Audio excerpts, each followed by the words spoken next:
Hello, my name is Matt Garris. I'm a doctoral student at Liberty University, and I would like to talk with you briefly about the religious roots of datification in the modern education system. In the 21st century American education system, there are certain buzzwords that we hear regularly.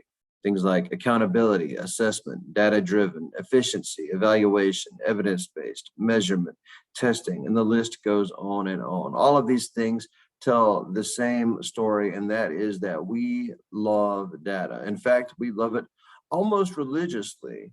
Uh, what is the underlying reason for our fascination with data?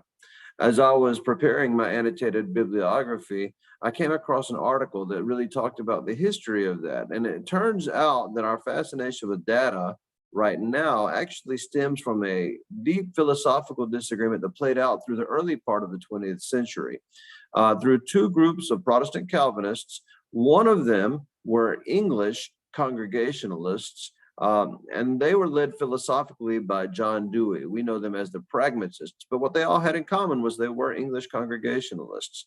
They were headquartered, so to speak, at the University of Chicago in Illinois, and they believed that the answer to a lot of society's problems would be found in the local community. Now, on the other side of this great philosophical debate were the Scottish Presbyterians.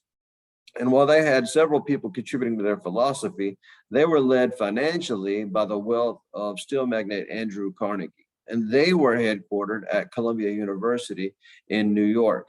Now, contrary to the Congregationalists and pragmatists, they did not think the local community had all of the answers. They believed that based on how big the problems had gotten, they would require a centralized, non-governmental hierarchy to come in and fix that.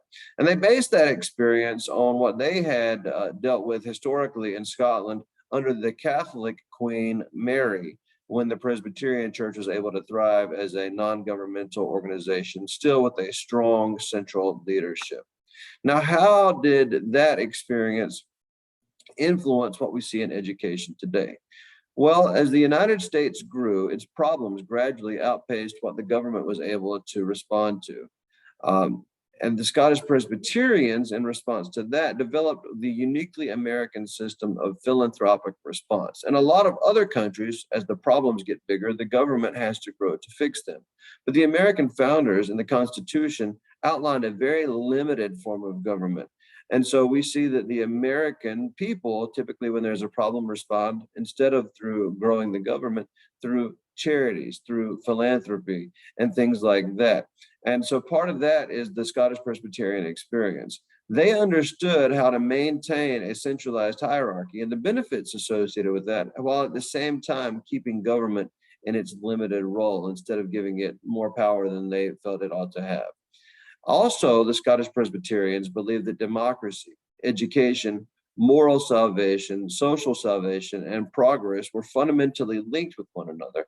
And it was the linkage of these related concepts that really drove their vision for the 20th century and beyond. In the world of education, that manifested as a sciento-social epistemology around the year 1900.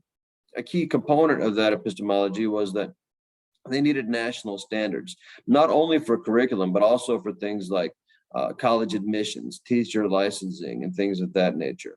And as they wanted to standardize those, it became apparent to them they would need additional data. And so they developed tests, they developed data coming out of these tests, processes for analyzing it. And a lot of what we see in education today was developed in the early 20th century as part of that philosophy.